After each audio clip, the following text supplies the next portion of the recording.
les vrais complots, ça existe, Vince. Et les vrais complots ont fait l'histoire.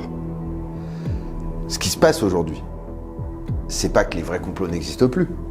Il y en a encore. Mais c'est que les théories du complot, donc des faux complots, sont en train de faire l'histoire à leur tour. Parce que ces éléments faux sont instrumentalisés dans des discours politiques qui donnent la victoire à ceux qui les utilisent. Si le problème des fake news, c'est un peu nous qui avons envie d'y croire, eh ben c'est un peu nous qui pouvons résister à ces croyances.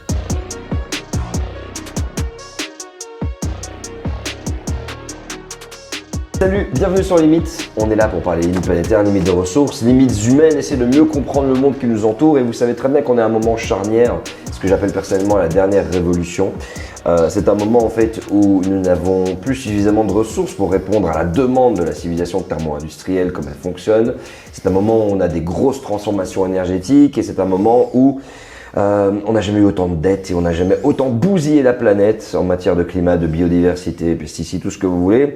Et donc forcément tout ça crée des dislocations sociales qui peuvent amener parfois les êtres humains à croire tout et n'importe quoi. Et Dieu sait ou l'univers sait qu'à la veille d'effondrement potentiel de civilisation, alors quelle que soit la définition de l'effondrement, en tout cas de changement drastique, eh bien il y a des gens qui se disent pour calmer les dieux, on va tuer des enfants et les enterrer histoire de faire des sacrifices humains parce que tout est en train de partir en sucette à volo. Ça a existé dans l'humanité, sauf qu'aujourd'hui, eh ben, on vit un peu la même chose mais avec des fake news totalement délirantes et totalement différentes, comme quoi on n'a jamais été sur la Lune, comme quoi la Terre est plate et tellement d'autres choses et peut-être des choses qu'on va citer et en lesquelles vous croyez. Alors désolé à l'avance, mais on n'est vraiment pas là pour vous manquer de respect pour certains qui veulent peut-être découvrir Limites. On est là pour essayer de comprendre les mécanismes, qu'est-ce qui se passe et pourquoi est-ce qu'on adore les théories du complot, les fake news, y compris moi à une époque. Likez, commentez, abonnez-vous et vous allez comprendre, je vais raconter un peu mon histoire après. Et n'oubliez pas, si cette émission existe, ben c'est grâce à vous, vous êtes les producteurs littéralement de Limites et de tous les contenus qu'on réalise. Donc toute aide est littéralement la bienvenue. Que ce soit 1 euro, 2 euros, 3 euros, peut-être, je sais pas, 1000 euros par mois. Non, je déconne. Mais en tout cas. Il déconne pas. Tu sais, on a déjà reçu du fond du cœur, merci pour les gens qui font des folies comme ça. Il n'y en a pas beaucoup, mais il y en a qui le font et merci. Mais en tout cas, toute aide est bien sûr la bienvenue. Tipeee, PayPal.me en description. Thomas Huchon, tu es avec nous. Comment tu vas ?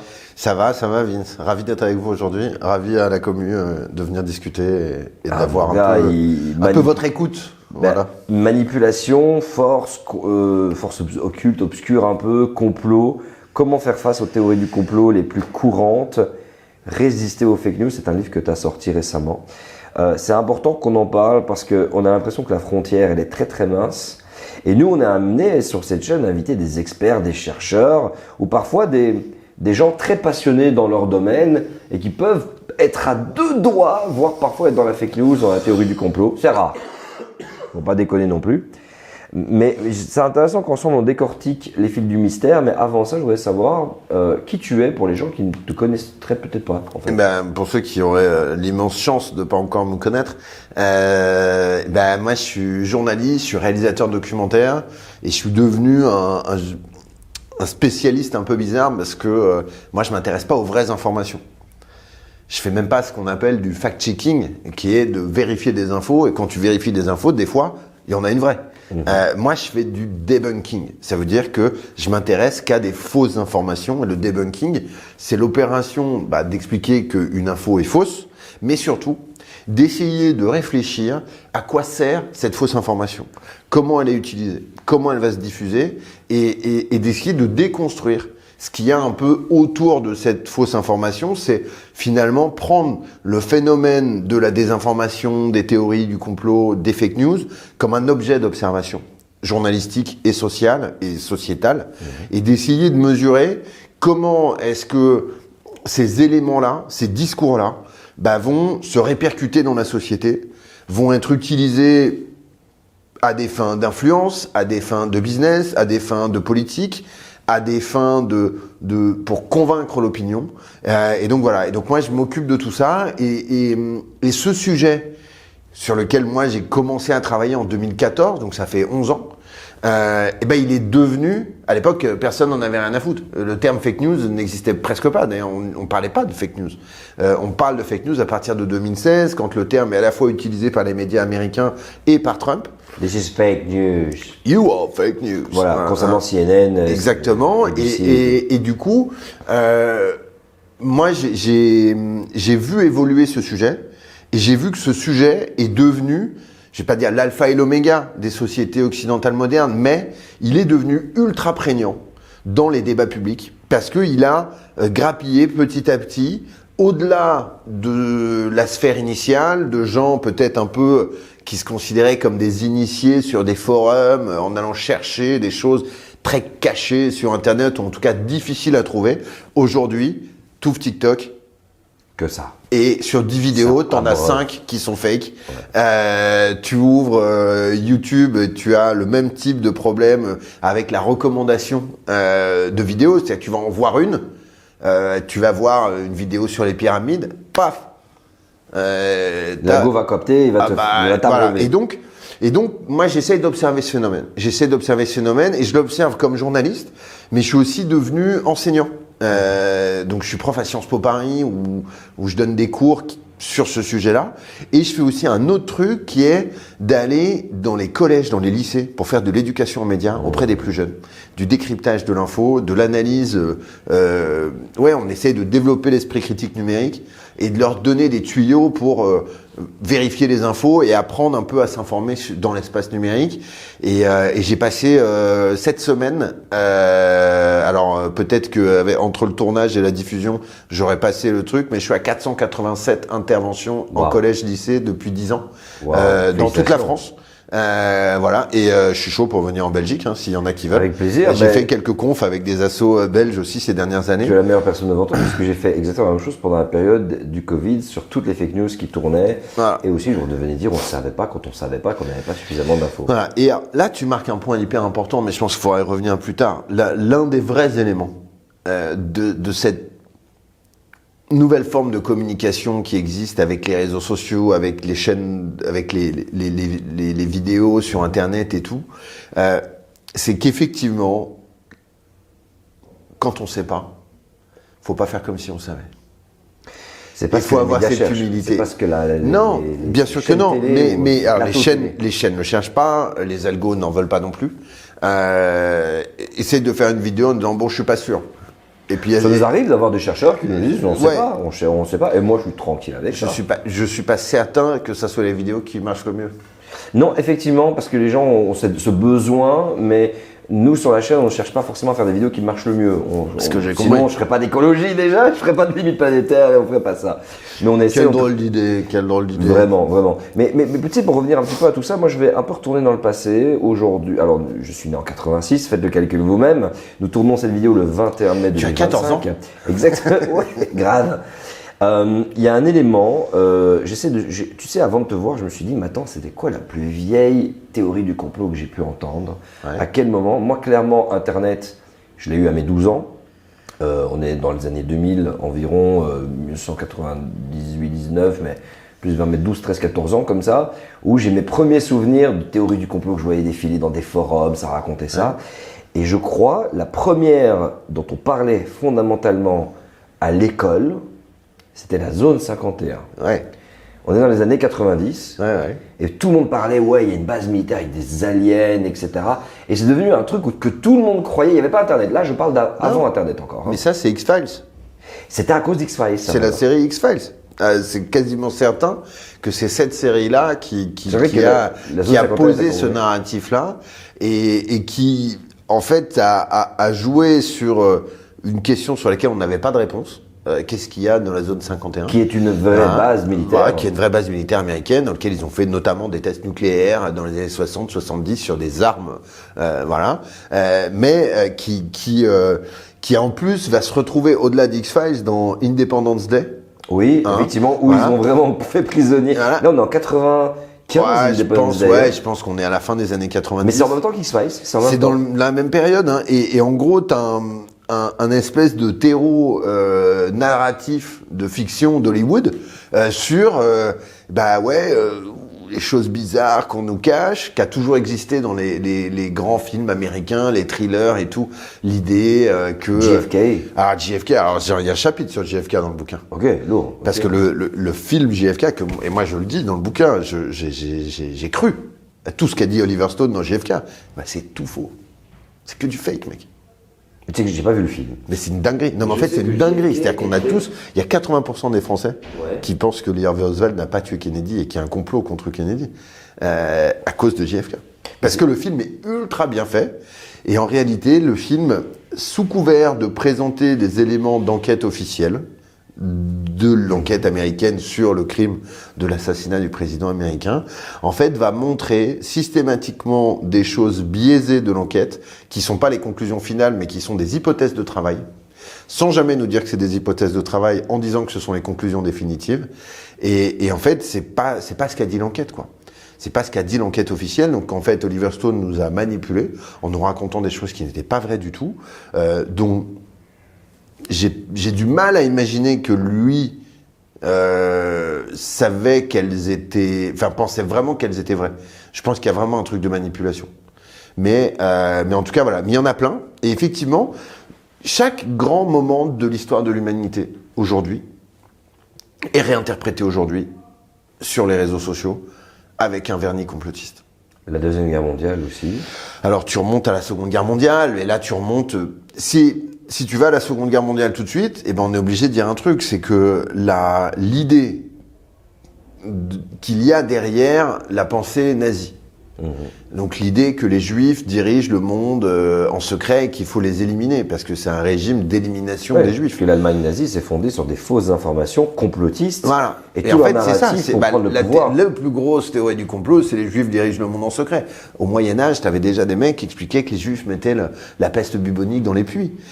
Donc, qu'ils étaient responsables. Tu vois, tu vas de la peste brune, de la peste noire, pardon, au Moyen-Âge jusqu'au Covid, et tu trouves les mêmes mecs qui te disent que c'est les Juifs qui ont créé les maladies pour toucher la planète, tu vois. Donc ce truc-là, il existe depuis toujours, et il y a en fait autour de toutes ces théories du complot, des moments où ça revient un peu dans l'actualité, des moments où ça repart, et puis ça embrasse un peu les grands débats de la société d'une manière générale, et on voit revenir des trucs de manière cyclique, et on en voit d'autres qui disparaissent. Il y a des choses qui arrivent aujourd'hui dans le domaine de la discussion qui, moi, me surprennent beaucoup, parce que quand on travaille sur ce sujet-là, il y a des choses où tu dis, bon, je comprends que les gens y croient, parce qu'il y a des éléments qui peuvent nous faire douter, il y a des trucs, et puis il y a des choses, tu dis, quand même, tu vois, l'histoire que les reptiliens gouverneraient le monde en secret, c'est quand même compliqué, tu vois, d'arriver à adhérer à ça, l'idée que la Terre serait plate, et qu'il y aurait au bord, comme le mur de Game of Thrones, pour éviter qu'on se casse tous la gueule. Faut quand même aller loin pour aller adhérer à ces trucs-là. Et en fait, ce qu'on a mesuré aussi en psychologie sociale, c'est que ces récits-là, qui nous semblent dingues, en fait, ils permettent d'adhérer à ceux qui ont l'air plus sérieux. Et donc ça permet aux mecs qui croient que le 11 septembre, c'est les Israéliens ou George Bush et pas Al-Qaïda, de te dire, tu as l'autre avec ses reptiliens, c'est vraiment de la connerie. Par contre, le 11 septembre, tu vois, c'est sérieux. Et moi, j'ai des infos. Et donc, ça permet cette espèce de passe entre les trucs, et y compris au sein de l'univers complotiste, personne adhère à toutes les théories du complot. Non, bien sûr. Tu vois. Et en fait, ces théories, on y adhère avant tout, parce qu'on a un peu envie d'y croire, parce qu'elles épousent un peu notre vision du monde. Je veux dire, qu'est-ce que... Je discutais hier avec une journaliste très féministe. Et je lui disais, voilà, toi par exemple, je pense que la thèse défendue par les groupes masculinistes qu'il y aurait un complot des femmes pour supprimer les hommes, leur enlever leur pouvoir, faire d'eux des homosexuels ou des êtres sans force et tout. Il y a des gens qui y croient vraiment, mais je dis, mais toi, tu vois, t'adhères pas à cette idée-là. Elle me dit, non, moi je suis féministe, fatalement, je trouve que tout ça, c'est vraiment des conneries. Effectivement, mais à l'inverse, peut-être qu'elle pourrait adhérer sur un autre truc, parce que ça épouserait ses idées. Donc, le vrai problème, entre guillemets, c'est moi, c'est toi, c'est vous, Mais c'est génial, parce que ça veut dire que la solution, c'est toi, c'est moi, c'est vous.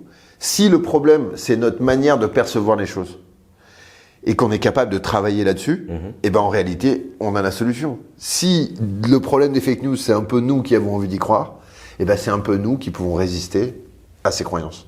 Et donc, je crois que moi, j'en ai marre qu'on dépossède les gens de leur capacité à agir, et j'en ai marre qu'on exonère les citoyens et les individus de leurs opinions. Il y a un truc qui est assez fou avec les fake news. Moi, je pense que je suis tombé dessus. Je fais une distinction entre fake news et théorie du complot. T'as raison, c'est pas du tout la même chose. Parce qu'il y a quand même des choses qui sont assez particulières. C'est que pour moi, la télévision et les médias bombardent de fake news sur l'écologie. Alors, j'utiliserais plus le terme de fausse information que de fake news. Voilà, parce que dans fake news, tu as une intention de mentir. Voilà, c'est pas forcément péjoratif, c'est pas une question de jugement de valeur, c'est plutôt une question de nature. Voilà, une intention de mentir, alors que de l'autre côté, c'est plus de la méconnaissance. C'est une erreur. C'est une erreur. Ok, voilà. Cette erreur, elle peut être le fait d'avoir subi un lobbying, d'avoir subi des informations de greenwashing. Des courants de pensée. Voilà, d'être dans un courant de pensée plutôt libéral et donc de pas vouloir d'une intervention de l'État sur l'économie, sur un certain nombre de domaines. Vraiment la distinction, c'est important. Mais je pense que il n'y a pas l'intention de. J'ai pas, en tout cas, pour avoir moins travaillé dans les grands médias, pareil. J'ai jamais vu des mecs qui disaient on va leur mentir. C'est faux, je le sais et je vais le dire. Ça, c'est vrai. Non, je suis totalement d'accord avec toi. Il y a quand même, en fait, c'est un peu, pour moi, les grands médias, c'est un peu le monde d'avant, dans lequel même les mecs qui voulaient mentir étaient obligés de faire un peu comme s'ils disaient la vérité. Internet a changé les choses.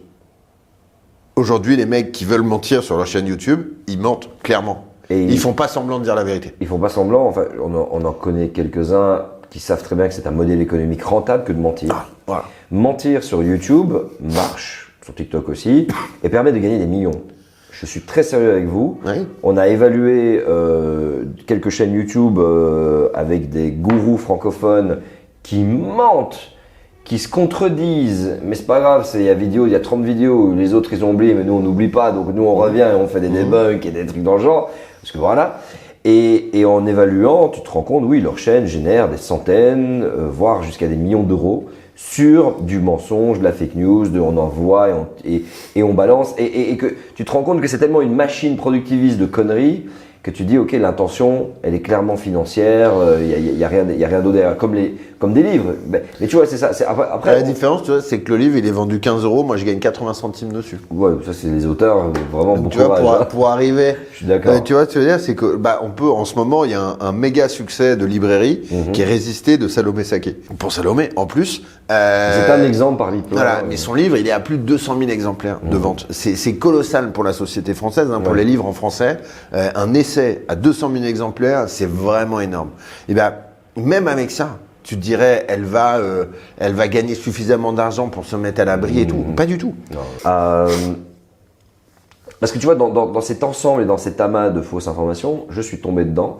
Et il va falloir qu'on essaye de creuser avant de citer des exemples concrets. Moi, t'as mis plein d'exemples qui sont géniaux et je dis bien, il y a des gens qui nous regardent et on se pose des questions sur beaucoup de choses. Quand tu vois, c'est important ce dont je te parle, la psychologie humaine, pourquoi est-ce qu'on tombe dans les fake news? Qu'est-ce qui nous fait du bien? Parce que si on tombe là-dedans ou dans les théories du complot, c'est que d'une certaine façon, ça nous parle. On va y venir après. Moi, je veux te parler d'un truc très concret, c'est quand tu vois la désinformation et le mensonge des compagnies de cigarettes. Pendant très longtemps, avec la production scientifique complètement biaisée pendant très longtemps. Quand tu vois le mensonge des compagnies pétrolières qui étaient au courant depuis très longtemps, avant même qu'il y ait GIEC, les rapports du GIEC, avant même qu'il y ait autant de chercheurs qui s'intéressent à la question climatique et des climatologues. Total Energy savait, ExxonMobil savait, à l'époque c'était Humboldt Oil, ils savaient tous, ils avaient les données, on a toute la production, totalement.fr, pas totalement mais totalement, ils mentent, .fr, vous avez toutes les publications de l'époque, bref, aujourd'hui ce n'est pas, voilà, c'est documenté, c'est prouvé. Ils étaient au courant. Et là, tu te dis, mais c'est incroyable, ils n'ont pas averti l'opinion publique, ils ont voulu continuer en fait la machine économique destructrice à leurs intérêts. Pareil pour les pesticides. Et en fait, tu te rends compte, avec BASF et avec Bayer, tu te rends compte que cette notion de complotisme, elle a existé, elle est là. Alors, mais est-ce du complotisme ou est-ce autre chose? Tu marques un point très important. moi, avant de travailler sur ces sujets-là, j'ai travaillé pendant 7 ans au Chili sur le complot de la CIA, de la bourgeoisie chilienne et de l'armée pour mettre un terme à l'expérience socialiste de Salvador Allende le 11 septembre 1973. Les vrais complots, ça existe, Vince. Et les vrais complots ont fait l'histoire. Ce qui se passe aujourd'hui, c'est pas que les vrais complots n'existent plus. Il y en a encore. Mais c'est que les théories du complot, donc des faux complots, sont en train de faire l'histoire à leur tour. Parce que ces éléments faux sont instrumentalisés dans des discours politiques qui donnent la victoire à ceux qui les utilisent. Et finalement, moi, j'ai jamais dit qu'il n'y avait pas de complot. Et je ne crois pas que tu aies un seul journaliste. Mais comment tu définis complot? C'est ça la question. Alors, tu veux que je te dise un truc? Le 11 septembre 2001, c'est un complot. C'est un complot d'Al-Qaïda qui a formé 19 mecs, les a financés, les a entraînés pour foutre en l'air l'Amérique. Voilà. Et ils ont réussi. Voilà, personne n'était au courant. C'était un petit groupe qui était au courant. Ils ont réussi à maintenir le. Et ça. Un complot, c'est quoi? C'est des gens dans le secret qui s'organisent pour nuire à un autre groupe, quel que soit. Le complot, il peut commencer dans ton équipe de travail. Hein. Le moment où ton frère il va vouloir prendre ta place, mon gars, tu vas voir, il va trouver le truc. Hein. Hein? Donc ça commence comme ça. Tout, tu vois, sûr, ça commence. En fait, dans les groupes humains, il y a ce truc-là de je vais dire du mal de telle personne, je vais prendre sa place, c'est vrai ou c'est pas vrai. Ça se passe dans tous les milieux professionnels, voilà. J'imagine que ça vous est arrivé. Ce qui est aujourd'hui, ce qui nous pose problème, enfin ce qui est difficile aujourd'hui, c'est d'arriver justement à traiter les vrais complots et à pas se faire avoir par les théories du complot. Parce que si on passe notre temps à fouiller un truc qui n'existe pas, est-ce qu'on va s'occuper du vrai complot? Exemple très concret, si on passe notre temps à chercher à quel point les vaccins contre le Covid sont hyper dangereux et rendent tout le monde malade, alors que le nombre de gens vaccinés dans le temps qui a été fait nous montre qu'il n'y a pas ces conséquences terribles que prétendent les complotistes, le démontre. À l'inverse, on sait que l'industrie pétrolière a financé la désinformation sur le climat depuis 40 ans. Et que aujourd'hui, quand tu tombes sur une fake news autour du climat, il y a 95% de chances pour que tu tombes sur un document qui a été produit par ces think tanks conservateurs qui racontent n'importe quoi, avec des fausses études, des faux scientifiques, tout ça financé par l'industrie pétrolière afin de maintenir leur hégémonie économique. Donc il y a un truc qu'il faudrait adresser. Tu vois. Mais si moi je passe mon temps à chercher des trucs sur le Covid, j'ai pas le temps de chercher ce truc-là. Mais c'est ça qui m'étonne, c'est que j'ai la sensation, pour avoir beaucoup creusé ces questions sur les lobbies, comment ils fonctionnent, Qatargate, tout ce que tu veux, enfin, on est dans un monde d'influence, exactement, de complot. Alors il y en a. Moi j'ai la sensation, c'est peut-être un biais, que ceux qui sont à fond dans les théories du complot ne voient pas les complots réels. Mais je te confirme. Mais qu'est-ce qui se passe? Je veux dire, les mecs, les compagnies pétrolières, c'est gros comme une montagne. L'agro-industrie avec le lobbyisme, c'est gros comme une montagne. On en parle, c'est documenté, et là, on n'y va pas. Je pense qu'il n'y a pas pire aveugle que celui qui ne veut pas voir. Et que l'un des problèmes de la question climatique, et on l'a vu en fait ces dernières années, c'est que... Parce que là, excuse-moi, mais le climat, on dit que c'est un groupe politique qui fait un complot, qui a inventé le changement climatique pour juste nous vendre des voitures électriques. Alors, pour vendre des voitures électriques, surtout pour changer nos modes de vie.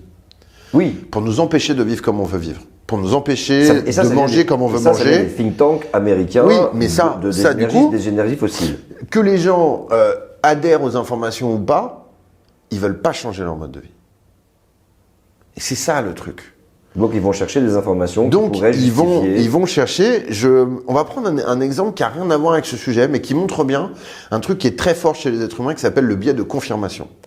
On a tous des biais cognitifs. Ça s'appelle que nos cerveaux ont des manières de fonctionner qui fait que c'est pas toujours autant la méga intelligence dans notre tête qu'on voudrait bien l'imaginer. Le biais de confirmation, c'est quoi? C'est que tu vas toujours avoir tendance à prendre des infos qui vont dans le sens de ce que tu crois déjà, plutôt que prendre une info qui va remettre en cause tes croyances. C'est des processus inconscients parfois. Même. C'est totalement inconscient, et même on arrive à mesurer, si tu veux, la consommation d'énergie dans ton cerveau pour accepter une idée qui va dans le sens de ce que tu crois ou pour la rejeter. Et bien en fait, l'effort que tu dois faire physiologiquement pour rejeter une idée, en tout cas pour contredire une idée à toi, c'est beaucoup plus dans ta tête que d'accepter une idée qui serait peut-être fausse, mais qui va dans le sens de ce que tu crois. Donc en fait, on est prédisposé à renforcer nos croyances, même quand elles sont pas vraies, plutôt que vérifier. C'est comme ça qu'on fonctionne, Mais les c'est vrai, êtres c'est humains. compliqué, parce que quand quelqu'un vient te donner une information qui va complètement à l'encontre de quelque chose que tu pensais être sûr à 100%, il y a une émotion. Enfin, moi, Oui. C'est un mélange entre les deux. Il y a Tu une- réfléchis et t'es ému. T'as les deux en même temps. T'as Voilà. tes émotions qui jouent. Mais je prends l'exemple, tu vas voir. Mais ça va un peu loin, excuse-moi. Je Vas-y, je vas-y, te vas-y, laisse vas-y. parler parce que c'était quand même toi l'invité. Vas-y. Le processus psychologique qui se déroule au moment où quelqu'un vient te contredire sur une information qui relève du savoir, pourtant, je peux la croyance, ok, ah tiens, je pensais que, mais quand ça relève du savoir et que ça se confronte, donc c'est-à-dire que c'est attesté, voilà, les activités humaines, CO2 dans l'atmosphère, forçage radiatif, bref, changement climatique, Ouais. point. Lorsque tu tombes sur quelqu'un qui vient avec 1000 arguments, t'es là, tu rends le truc, et si cette personne, admettons, elle a raison, Ouais.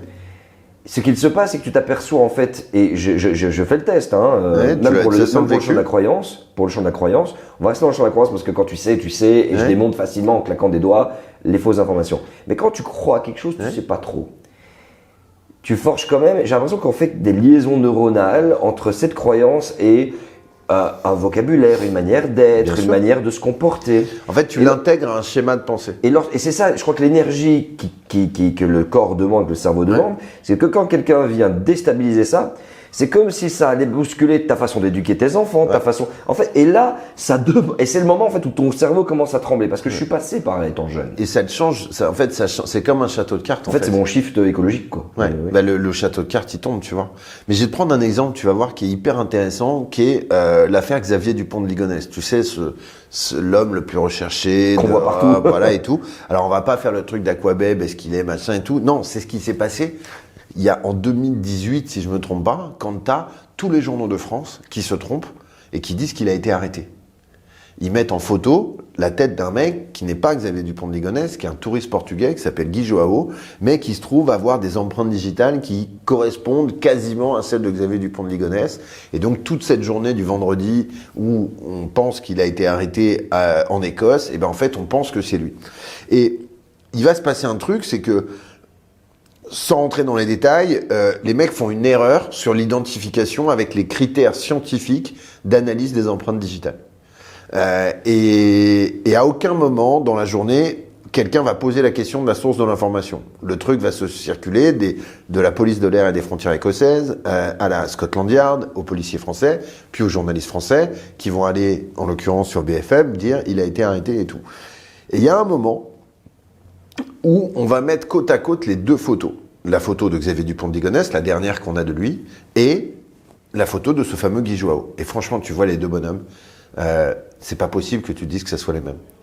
Et bah, qu'est-ce que se sont dit les journalistes? Ils se sont pas dit ah putain, attends, on s'est planté les mecs, là, c'est pas le même bonhomme. Ils se sont dit, tu te rends compte à quel point le mec a fait de la chirurgie esthétique pour nous échapper? Ça, c'est le biais de confirmation. Ça veut dire que plutôt que d'accepter que tu t'es planté, tu vas accepter une idée complètement dingue. Le mec a fait de la chirurgie esthétique pour changer son visage à ce point, parce qu'elle va dans le sens de ce que tu crois. Et en fait, on fonctionne tous comme ça. Et donc, et ça, par exemple, tu le sens très fort. Je sais pas, tu vois, bah tiens, j'étais à Marseille le week-end dernier. Il y a beaucoup de gens là-bas qui sont persuadés que tout le monde en veut à l'OM. Et C'est vrai qu'il y a une culture un peu de ça. tu vois, et que par exemple, tu vois, c'était la fin de saison, il y avait l'équipe type des joueurs de Ligue 1, les meilleurs joueurs, et les mecs étaient là en train de compter les notes et de dire, tu vois, regarde, l'attaquant de Marseille, il y est pas. C'est bien parce qu'ils aiment pas les Marseillais et tout, c'est encore un complot contre Marseille et tout. Et moi, j'entendais les gens autour de moi, tu vois. Moi, je suis supporter de l'OM, donc potentiellement, je pourrais adhérer à ce genre de truc.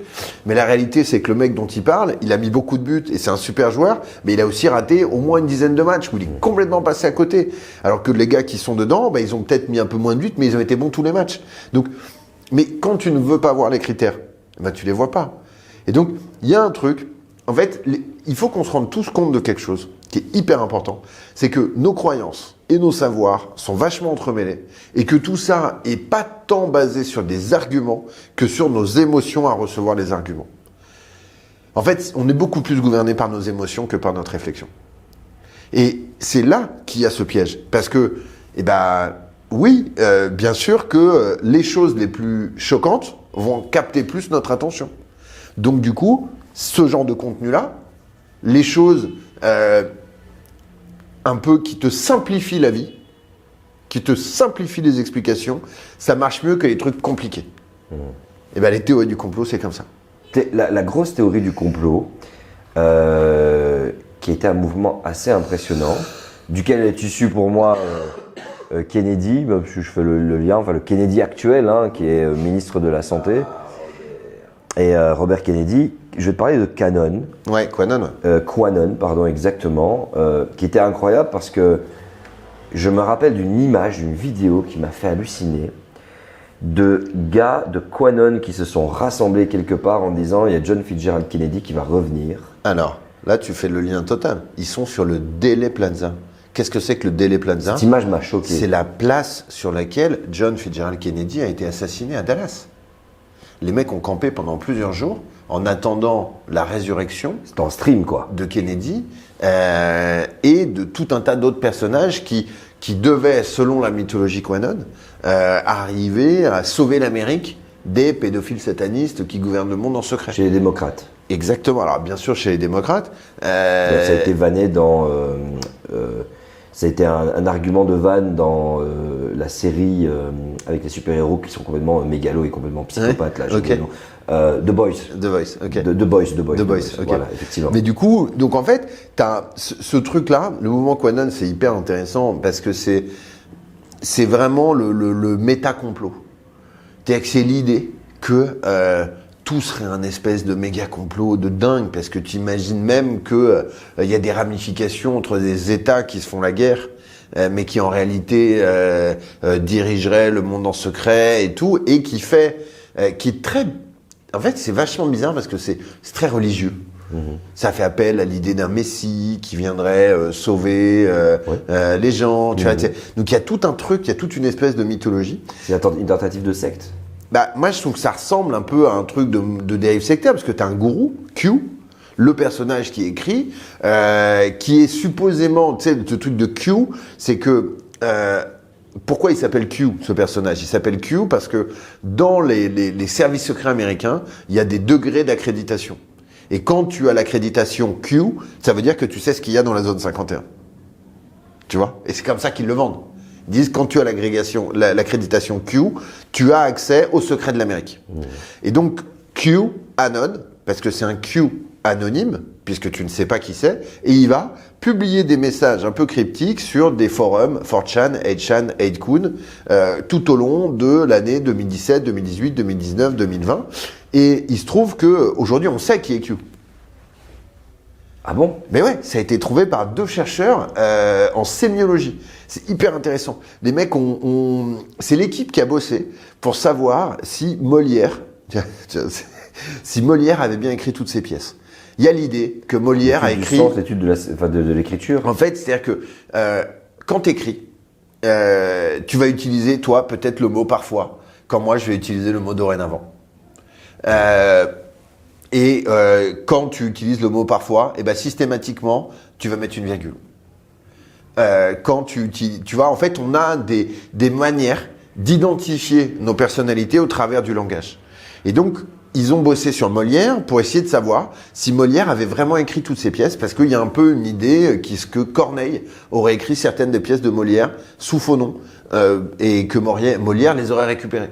Il se trouve que Molière a vraiment écrit tous ces trucs et que c'est une équipe de chercheurs en sémiologie qui a démontré ça. Cette même équipe a bossé pour démontrer qui était Q.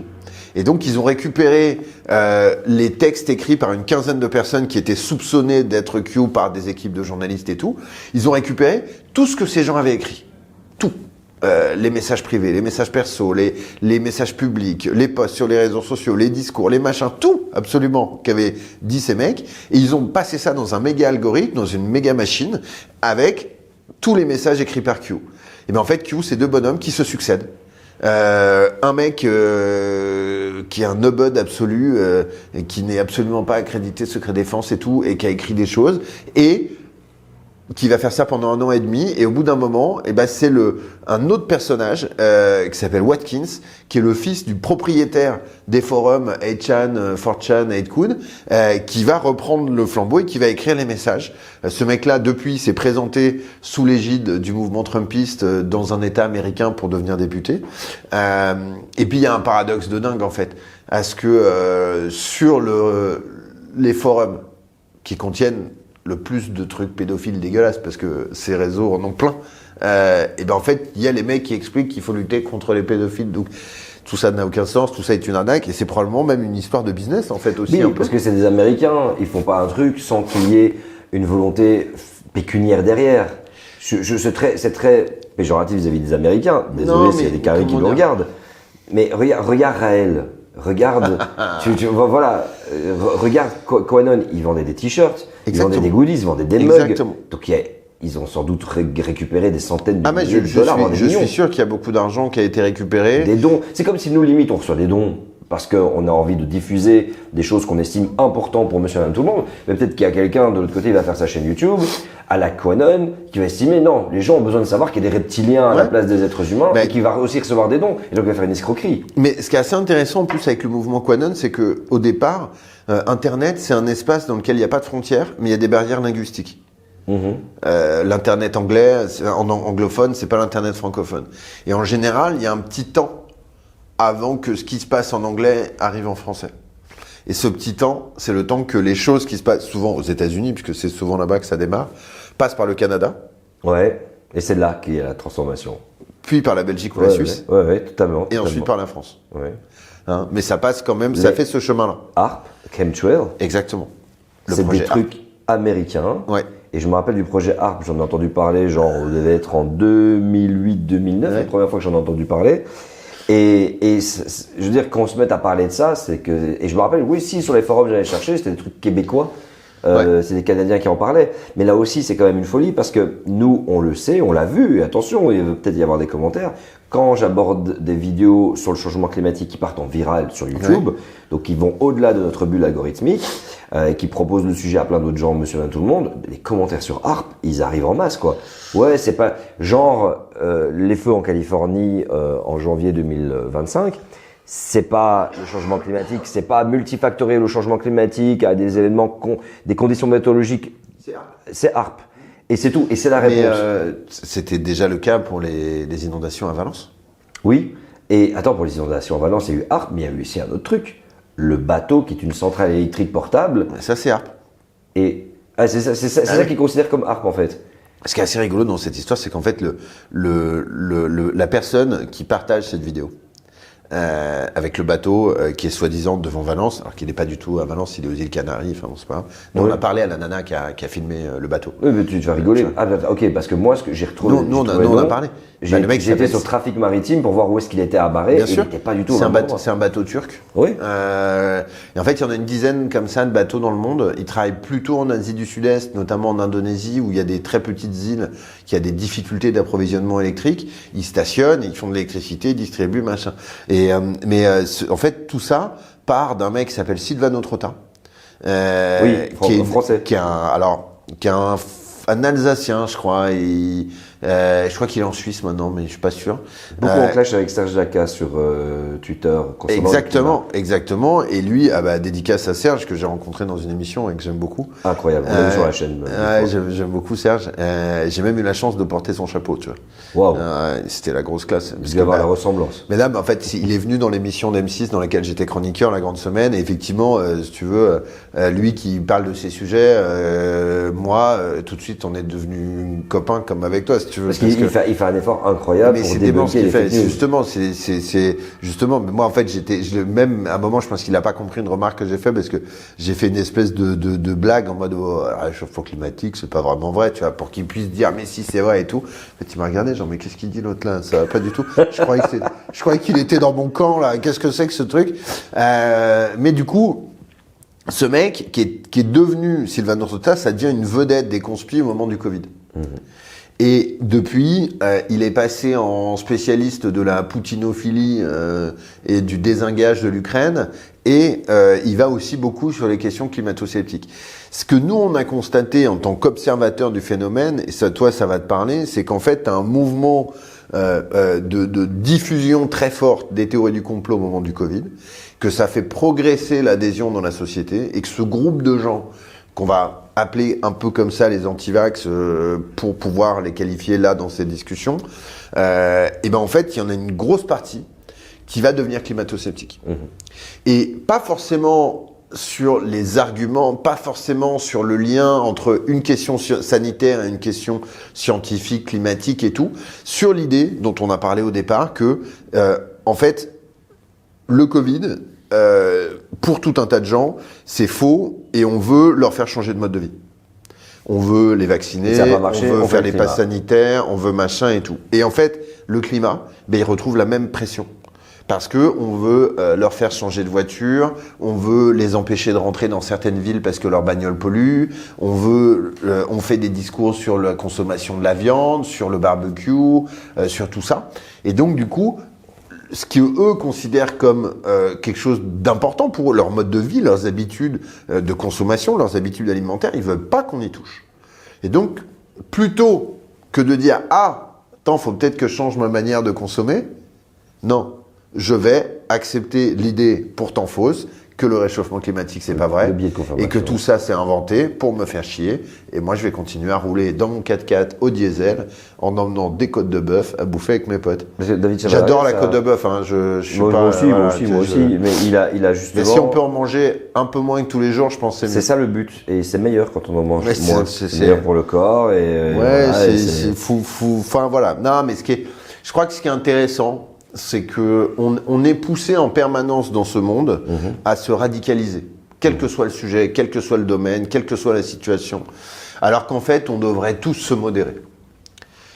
Notre réflexe face aux choses, ça devrait être de nous modérer. Ça veut pas dire, tu vois, j'entends tout de suite notamment à mon avis, des gens qui te suivent et qui t'apprécient, qui sont dans un combat d'urgence climatique, parce qu'il y a une urgence climatique. Et donc, je veux pas que ces gens-là se disent ah ouais mais attends moi je suis engagé il me dit qu'il faut pas être engagé. Non, c'est pas ça. On peut être engagé et pourtant être attaché aux faits et défendre un certain nombre de trucs. Donc le problème qu'on a avec la question climatique, mais pour moi elle est un peu la même que sur la question de la désinformation, c'est que le temps qu'on arrive à l'expliquer et donc potentiellement à proposer des solutions, peut-être qu'il sera trop tard. C'est ça. Et je pense que sur ce sujet, on a la même histoire et qu'en fait, sur l'histoire climatique, comme sur l'histoire des fake news, on est un peu comme les mecs qui essaient de lutter contre le dopage. Et ben, les mecs qui se dopent, ils ont un temps d'avance sur les mecs de l'agence antidopage. Toujours. Et si tu veux m'expliquer pour Lance Armstrong, bah, le mec, ça fait 7 fois qu'il gagne le Tour de France quand on arrive à le choper. Donc il a déjà gagné le Tour de France, donc on s'est déjà fait avoir. Et il passait tous les tests. Hein. Et il passait tous les tests, mais parce qu'en fait la recherche et l'argent, il va là où il y a ce besoin-là. Et tu vois, là on est dans une situation où on trouve tous que les fake news nous posent un problème, que ça se diffuse, que machin. Et en fait, il y a un moment où aujourd'hui, les gens qui font ça, qui diffusent ces fake news, ils croient un peu aux fake news ou ils sont dans un business de la fake news. Là, il y a des spécialistes, notamment du renseignement, des agences un peu de sécurité et tout, qui disent que on est à un moment où on pourrait voir arriver sur cet univers de la fake news des gens qui n'ont rien à voir avec tout ça, qui sont des criminels. Parce qu'en fait, c'est un tel business qu'on pourrait voir les cartels de coke colombiens basculer dans le business de la fake news, parce qu'en réalité, ça rapporte plus de fric, tu prends beaucoup moins de danger. Mais des États financent ça, fake news pour déstabiliser d'autres États. Et alors là, on arrive tout de suite, bah oui, là il y a des États qui financent tout ça. On pense systématiquement aux Russes et aux Chinois, on oublie un peu les Indiens, qui notamment dans leur conflit avec le Pakistan, notamment dans leur gestion de la politique intérieure et tout, ont quand même des trucs, des fermatrolles, des machins, enfin il y a quand même beaucoup de choses qui ont été notamment documentées par un hacker français qui s'appelle Baptiste Robert, qui ont fait une petite dédicace. Et du coup, effectivement, ça peut aussi être utilisé par des États, et c'est utilisé par des États. Et là, il y a une question de souveraineté qui se pose. et effectivement, ce qu'on a vu dans les dernières années dans différents pays, et ben ouais, c'est pas très encourageant. J'imagine que tu as dû entendre parler à l'automne 2023 de l'affaire des punaises de lit en France. Oui, si. Ouais. Et que je me rappelle Pascal Pro sur CNews qui a fait le rapport, la corrélation éclatée au sol avec l'immigration. Ah, c'est vrai que mais c'est vrai. absolument C'est vrai. aucun C'est rapport, vrai. tu vois. Et ben tu vois, ça aura permis, cette histoire-là, elle aura permis donc d'ajouter une autre théorie du complot à la théorie du complot, parce qu'en fait les punaises de lit c'est pas vrai. Ah, il n'y en avait pas? Non. Il y a exactement le même nombre de cas de punaises de lit à la SNCF depuis 10 ans. Il n'y a pas du tout un pic en octobre 2023. C'est devenu une info. En fait, aujourd'hui, on le sait, ça a été documenté par l'agence Viginum qui monitore les influences étrangères. C'est russe. Tu sais que c'était une psychose parce que, enfin pas pour tout le monde, mais j'ai eu des amis qui venaient à Bruxelles et qui ont dit on est désolé, écoutez, on va reporter notre venue parce qu'on pourrait vous amener des punaises de lit. On passe par Paris avant, machin. Et je me suis dit, ils vivent sur Paris, tu vois, ils se sont dit ouais, ça se trouve, on a des punaises de lit, on va. Et finalement, ils sont venus un peu plus tard. Je me suis dit, venez, on traitera le truc. Mais tu vois, regarde, tu vois là, le truc du billet de confirmation. T'envoies ton équipe de BFM tourner dans un cinéma pâté, puisqu'il y avait aussi des punaises de lit dans les cinémas. Le mec, il peut passer 4 heures dans la salle à filmer des punaises de lit. Hein. S'il a envie de les voir, il les verra. Hein. S'il a envie de les voir, il les verra. Ouais. Tu vois. Donc il y a un moment, là pour le coup, ce qui est intéressant dans cette histoire, c'est que ça déstabilise d'un point de vue de l'information, oui, mais le vrai impact, il est surtout business. T'as 2 semaines où les cinémas pâtés sont vides, à Paris. Chiffre d'affaires, SNCF, RATP, Hôtel Accor, Air France, tous ces gens-là, chiffre d'affaires qui explose. C'est merveilleux parce que dans ton livre, que je vous invite vraiment à aller choper, tu en cites plein, des connus. Forcément, quand tu as parlé d'événements majeurs dans l'humanité.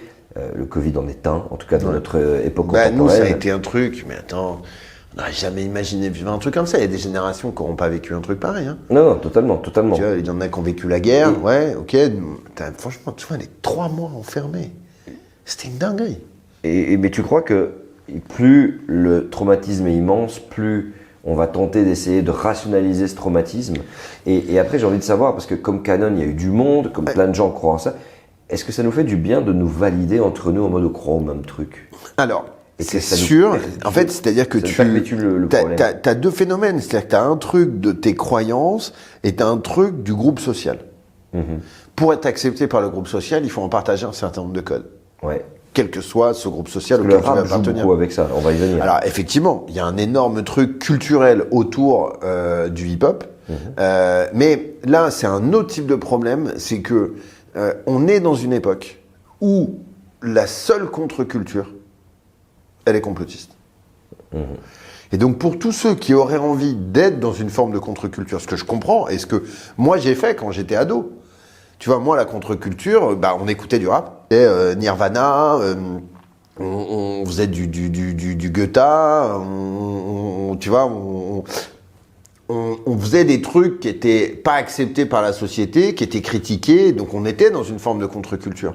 Mais finalement, on était antiraciste. On était de gauche, on défendait l'idée, nous c'était pas tant la transition écologique que les forums sociaux, le forum économie, le forum social, c'était le truc des altermondialistes. Oui. C'était tout ce mouvement-là, tu vois, donc oui, bien sûr que le fait que d'autres gens y adhèrent, ça va t'amener à y adhérer aussi, et que tu as un phénomène de... En gros, tu vas transférer de quelqu'un en qui tu as confiance les compétences sur le sujet dont il te parle. C'est assez naturel aussi. Moi, par exemple, où je pense aux gens qui te suivent sur la chaîne, ils ont une forme de confiance en toi, une relation avec toi. Et si tu parlais d'un autre sujet, en fait, probablement qu'ils te suivraient parce que ils ont cette confiance-là.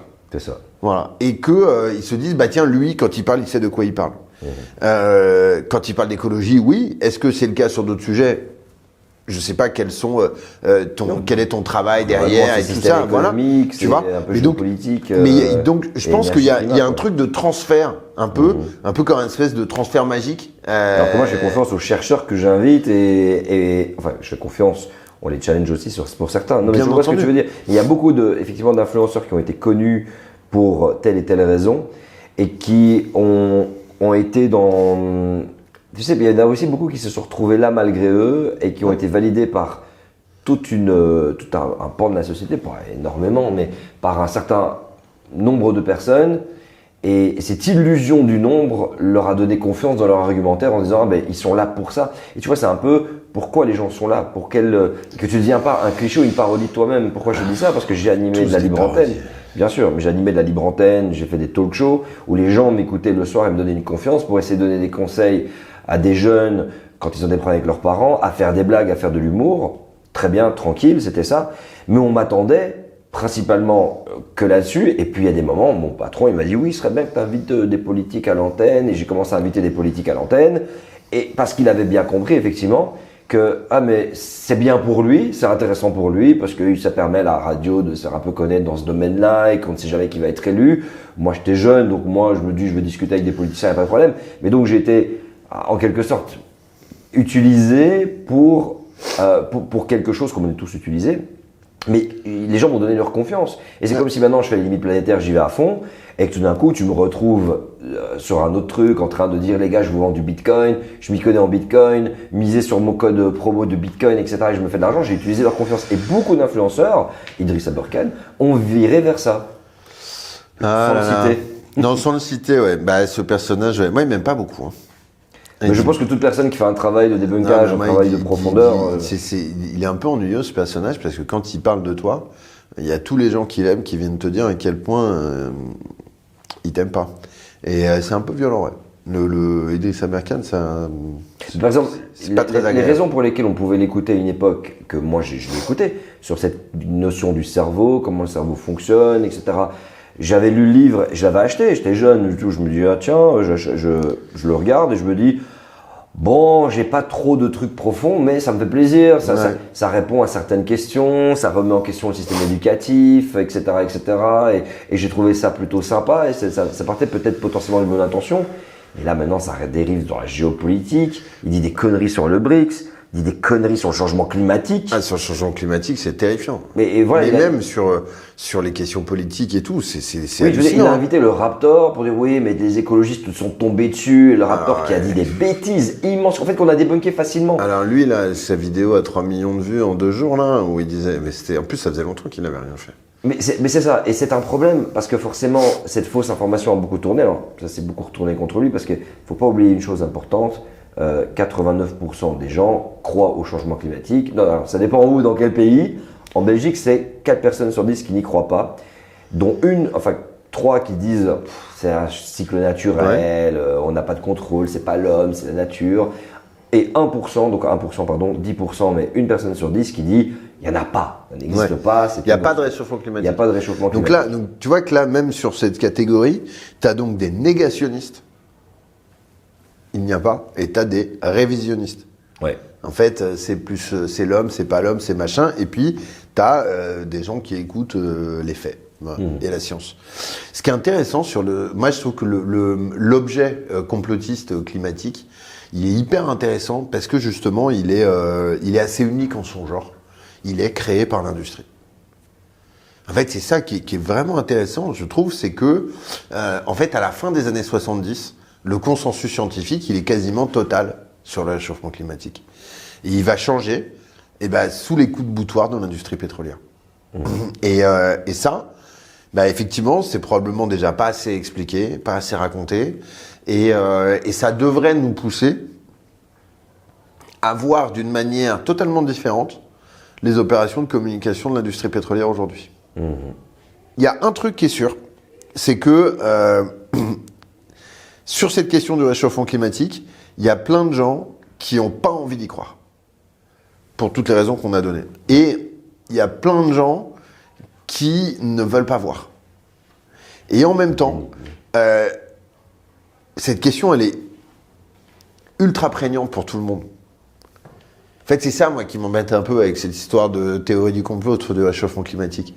C'est que ces gens-là, quand ça va arriver, ils vont avoir un rappel Tu penses? Parce que ça en Ah train bah, de se produire. Il y a Valence. ouais, mais on en fait, trouve le d'autres moment- biais, ils trouvent d'autres biais, d'autres raisons. Oui, alors Tu vois ce que effectivement, je veux dire? oui, mais en fait, ça veut dire quoi? C'est en train de se produire, on est dedans, là. Soit ils adhèrent, soit ils changent d'avis, ils disent ouh là là, en fait, j'ai fait n'importe quoi et on a un problème. Soit ils vont être obligés d'aller trouver un biais de confirmation supplémentaire. Nous, en Belgique, avec Verviers 2021, on a rejeté la responsabilité sur des humains, sur des gens, en disant ouais, mais il y a une erreur, des barrages n'ont pas été, les vannes n'ont pas été ouverts avant. Il y a eu toujours cette volonté de trouver d'autres responsables, tu vois. Et c'est quand même ça qui est un petit peu particulier. J'ai l'impression que Mais regarde sur Valence. Sur Valence, bien sûr que les pluies torrentielles sont sont accentuées par le réchauffement climatique. Oui, mais il y a un attribution, élément liée. qui est en fait qui est un peu lié au réchauffement, mais qui n'est pas vraiment. C'est l'urbanisation de cette zone dans laquelle ils ont tellement bétonné ouais. que en réalité l'eau ne peut plus pénétrer dans les sols. Et donc il y a C'est une ça. espèce de phénomène de coulée de boue qui se crée à peu près partout. Et effectivement, pour avoir discuté au moment des intempéries à Valence avec des météorologues ultra sérieux et tout, qui sont pas du tout dans la négation du changement climatique, hein. Mais il disait voilà, là dans l'état actuel des choses, on est plutôt sur l'urbanisation et des pluies torrentielles et tout qui sont accentuées que vraiment il y a d'autres phénomènes récents qui étaient plus liés au réchauffement climatique d'après ces experts-là, même s'ils ne disaient pas qu'il n'y avait pas de lien, ils disaient que voilà, mais tu vois, la complexité. Les choses sont compliquées. Essayons de garder cette complexité. Essayons d'arriver à... ne pas tomber dans la simplification. Mais oui, parce qu'en fait, à chaque fois qu'on tombe dans la simplification, en fait, on tombe dans la recette magique des théories du complot. T'as un problème que tu n'arrives pas à résoudre et sur lequel tu n'arrives pas à identifier les responsables. Parce qu'il y a plein de problèmes sur lesquels on n'arrive pas à identifier les responsables parce que Mais reprenons notre histoire de Covid. Si le Covid, c'est Bill Gates, c'est super facile, mec. Tu défonces Bill Gates, il n'y a plus de problème. Donc, c'est ça, en fait. C'est-à-dire que non seulement ça te donne une réponse à une question que tu n'as pas, mais mieux, ça te donne une solution. Un exemple beaucoup plus dramatique, mais qui fait écho à l'actualité en France ces dernières semaines, l'une des principales théories du complot en langue française, c'est le grand remplacement. C'est l'idée qu'il y aurait une organisation de l'immigration musulmane pour remplacer des blancs chrétiens dans les pays occidentaux. Cette idée-là, qui est une idée raciste, fausse, Camus, hein, tout ça. Ouais, alors Camus. oui, tu verras, c'est un peu plus, ça remonte plus loin, mais c'est lui qui l'a popularisé. Il l'a popularisé en faisant un objet politique. Et ce truc-là, c'est la justification de Brendan Tarrant à Christchurch en Nouvelle-Zélande pour massacrer des musulmans dans les mosquées. Et ce qui s'est passé à Alès, c'est influencé par ça. Ouais. Le mec qui a été dans une mosquée massacrer un fidèle à coups de couteau, c'est parce qu'il croit au grand remplacement et qu'il a peur. Boubacar. Donc du coup, sa solution, c'est de tuer des musulmans. Donc tu vois, il y a un problème, et ta Le solution, complotisme tue. clairement. Oui, non, parce que le grand remplacement, c'est une théorie qui fait énormément de bruit, qui est on va dire, le champ d'action de beaucoup de politiques d'extrême droite, de politiques racistes, Ouais. qui commencent à arriver au Canada, qui est utilisé aux États-Unis aussi. hein. C'est la thèse de Trump. Hein. Ouais, littéralement. Et C'est la thèse de Mélanie en Italie. Mais Valérie Pécresse a quand même sorti... Valérie Pécresse l'a défendu. Ah ouais, non au je sais plus quoi, et puis non au grand remplacement, où tu te dis, ok les Non gars, au grand déclassement, non au grand remplacement. voilà, et donc tu es dans quelque chose qui est littéralement faux, il n'y a pas de projet comme celui-là, mais c'est dingue parce que j'ai envie de dire, j'ai juste envie de dire un truc, si on est dans l'universalisme, et comme beaucoup de gens blancs disent, qui votent extrêmement, qui sont racistes, qui disent, ouais mais c'est vous qui ramenez la couleur, nous on voyait pas les couleurs, c'est vous qui ramenez la couleur. Mais c'est bien la couleur que vous voyez à travers la notion de grand remplacement. Moi, je suis daltonien, donc j'ai pas ce genre de problème. Voilà, t'es vraiment daltonien. Je suis vraiment daltonien. Ça va, tu me vois quelle couleur bleue. Ouais, non, je te vois remplacement. Super. Pour arriver à la dernière ligne droite, comment est-ce qu'on fait? Ah oui, non, rapidement, je voudrais te parler. En début de vidéo, tu as entendu que j'ai parlé de les algorithmes. On a une algocratie, les algorithmes décident un petit peu de tout et n'importe quoi. C'est des discussions que j'ai beaucoup avec des artistes qui me disent, bon, écoute, aujourd'hui, en vérité, c'est Spotify qui décide quand tu deviens une star, quand tu deviens pas une star. En fonction de l'investissement budgétaire qu'il y a, des maisons de disques qui disent, ouais, on voudrait t'acheter autant de, pas de vues, de diffusion sur telle et telle playlist, et c'est ça qui va engendrer des vues ou pas. Donc tu n'achètes plus des vues, mais tu investis aujourd'hui. Si, tu achètes toujours des vues, il y a toujours des robots, il y a toujours… Ouais, bref, et Spotify s'auto-offre des vues sur certains trucs. Ah bref, c'est tout un sujet, on fera une vidéo un jour là-dessus, qui sait peut-être. Mais que l'algorithme déciderait aujourd'hui d'absolument tout. Dictature des algorithmes, toi tu as une critique par rapport à ça?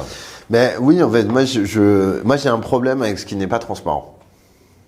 L'algorithme n'est pas transparent. Et j'ai un problème avec les choses qui ont beaucoup d'impact sur la société qui ne sont pas transparentes. Je veux savoir, je veux voir.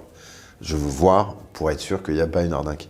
Parce que mon sentiment et mon expérience de ces réseaux, c'est qu'il y a une arnaque. C'est qu'en réalité, bring people together, qui était la phrase de base de Facebook, non en fait. En fait, les réseaux sociaux ont éclaté la société. Ils l'ont morcelée.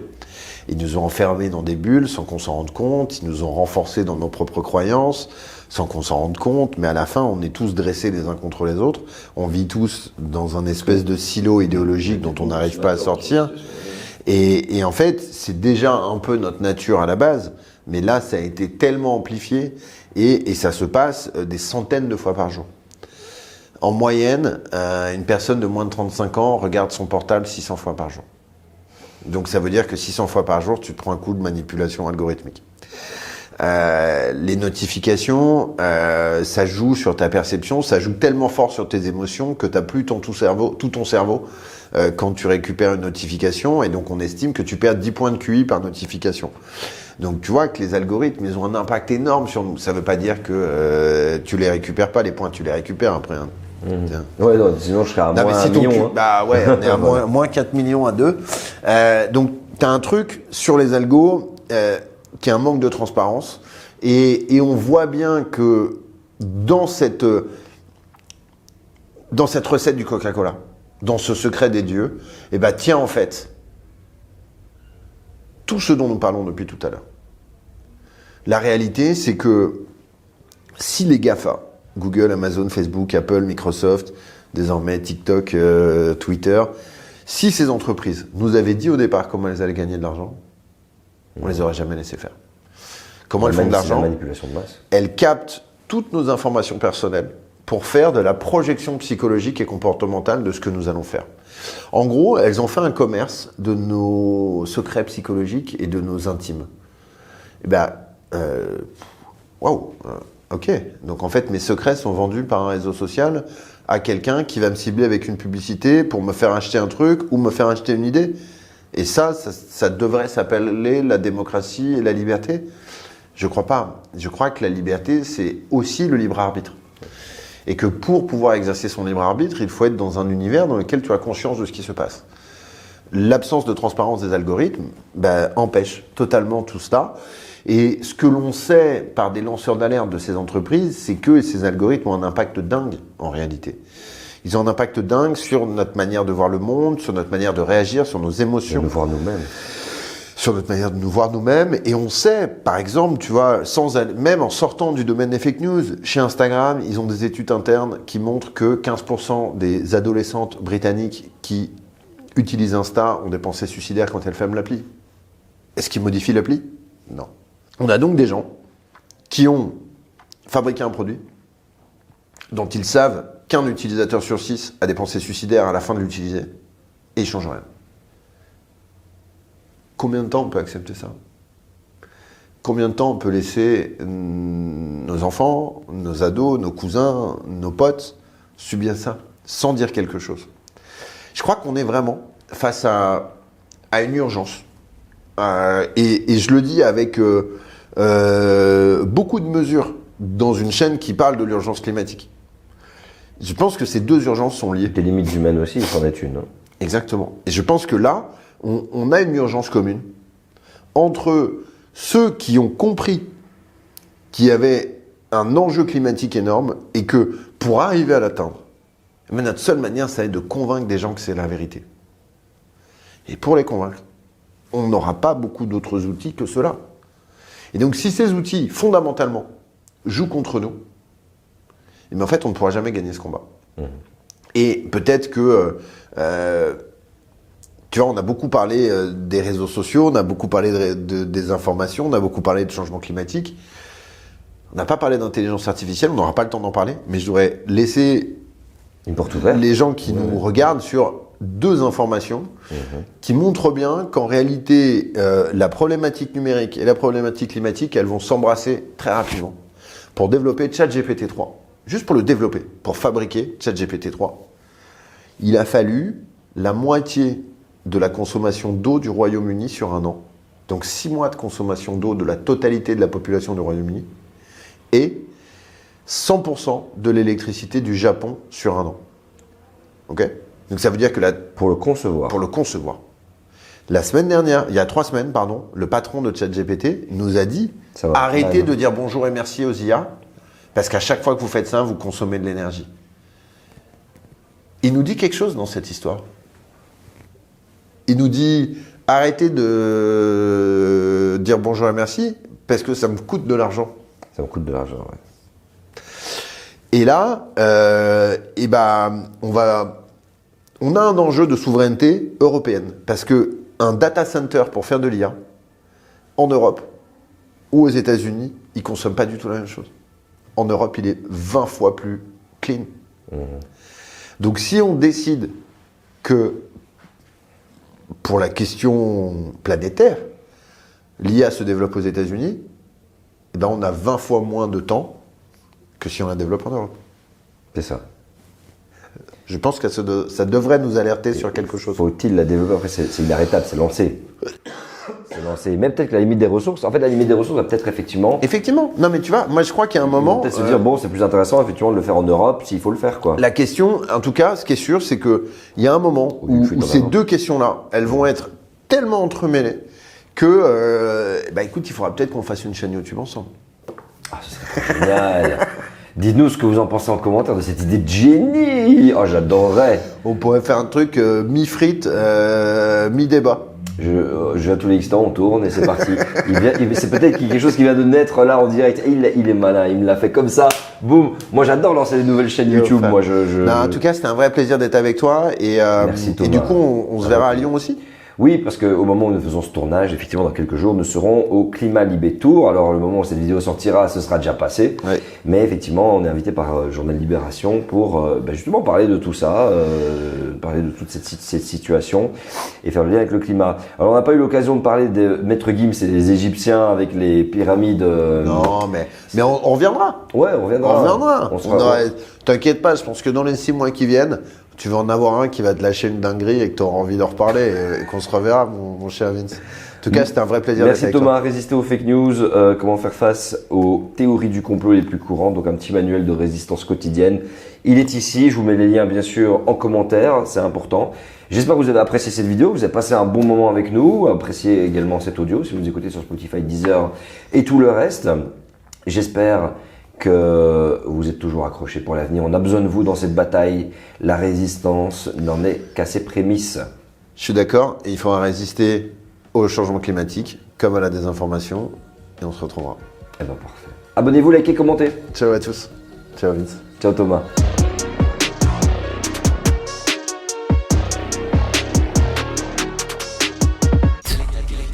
Quelle est ta définition du